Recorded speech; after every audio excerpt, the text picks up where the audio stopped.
प्रेमाने बोला. धन्यरंकारजी ओम रामकृष्ण हरी. सर्वात प्रथम माझ्याकडून आणि माझ्या परिवाराकडून गुढीपाडव्याच्या सर्वांनाच लाख लाख लाख शुभेच्छा.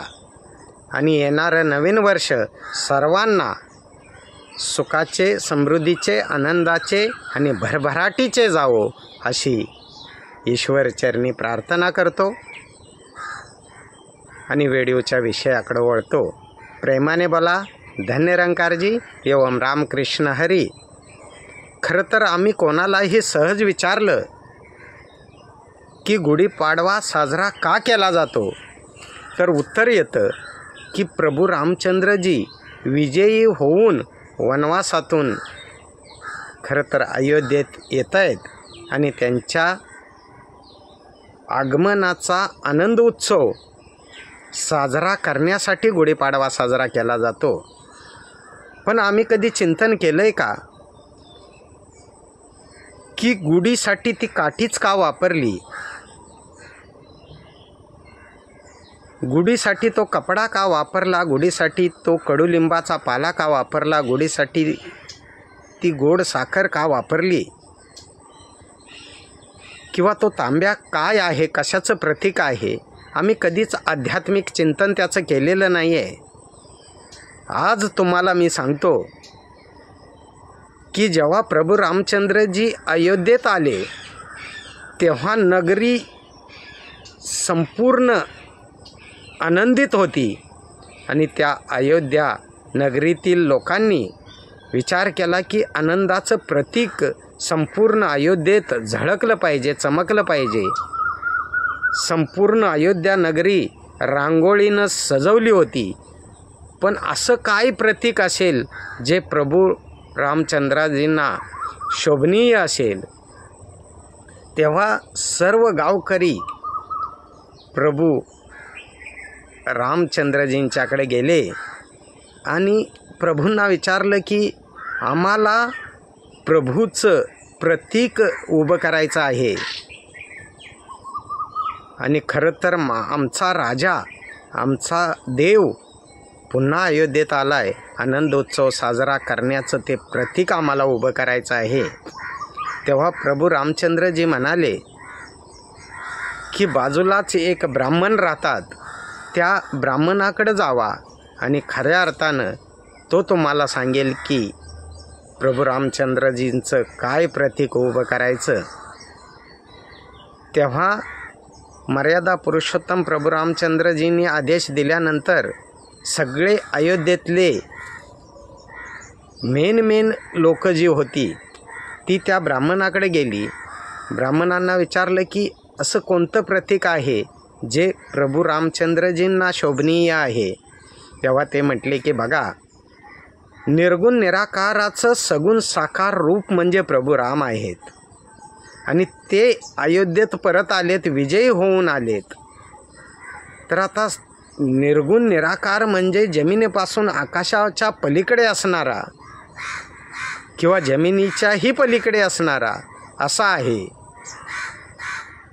मग तुम्ही एक काठी आणा आणि दरवाजा पुढे उभी करा, म्हणजेच वरती बघितल्यानंतर लक्षात येईल की निर्गुण निराकार ईश्वर जमिनीपासून आकाशाच्या पलीकडे आहे. अर्थात ती काठी दर्शवते की जगात अशी जागाच शिल्लक नाही आहे जिथे देव नाही आहे, जिथे तुमचा राम नाही आहे. म्हणून ती काठी उभी करा जी दर्शवेल की जमिनीपासून आकाशाच्या पलीकडे असा निर्गुण निराकार आहे आणि त्याचं सगुण साकार रूप म्हणजे माझे प्रभू राम आहेत.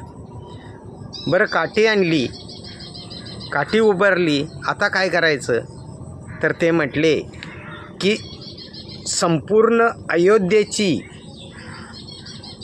काळजी घेणारं वस्त्र म्हणजेच अयोध्येतल्या लोकांची लाज राखणारं वस्त्र जे आपल्या अंगावर परिधान केलं आहे त्यातलं एक वस्त्र म्हणजे अयोध्येतल्या नगरीतल्या सर्व राम भक्तांचं प्रतीक होईल.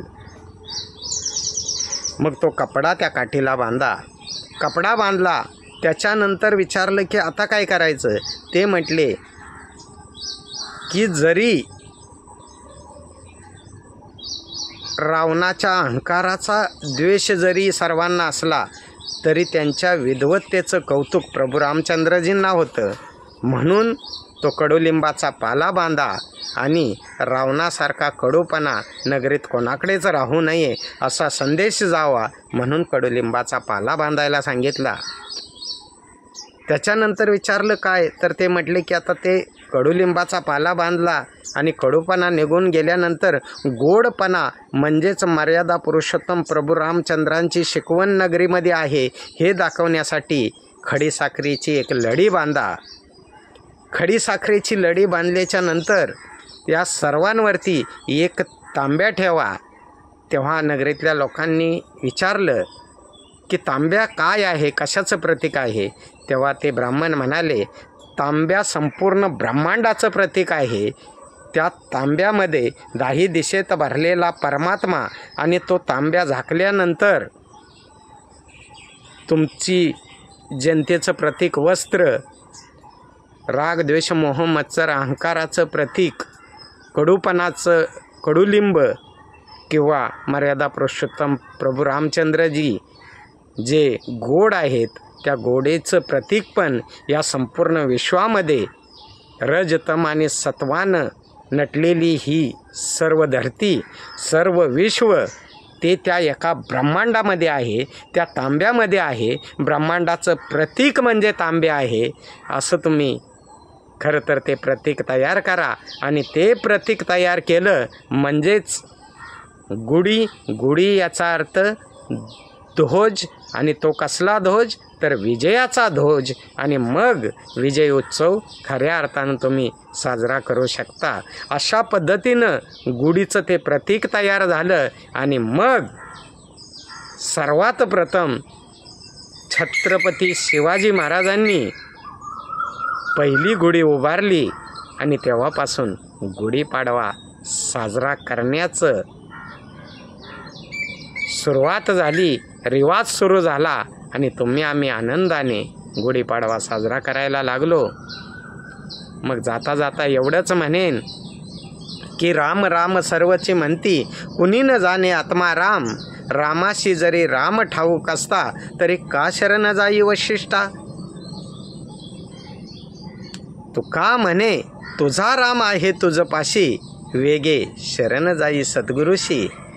या माझ्या भाविक सज्जनानो, या माझ्या हरीच्या लाडक्यानो, आत्ता समयाच्या सद्गुरू माता सुदीक्षाजी महाराज तोच शुभ संदेश तुम्हाला देत आहेत की माणसा खऱ्या अर्थानं तुला जोपर्यंत आत्मबोध आत्मज्ञान आत्मदर्शन आत्मानुभूती आत्मसाक्षात्कार होत नाही आहे तोपर्यंत तुझ्या जीवनामध्ये खरं तर आनंद सुख शांती आणि समाधानाची गुढी तयारच होऊ शकत नाही आहे.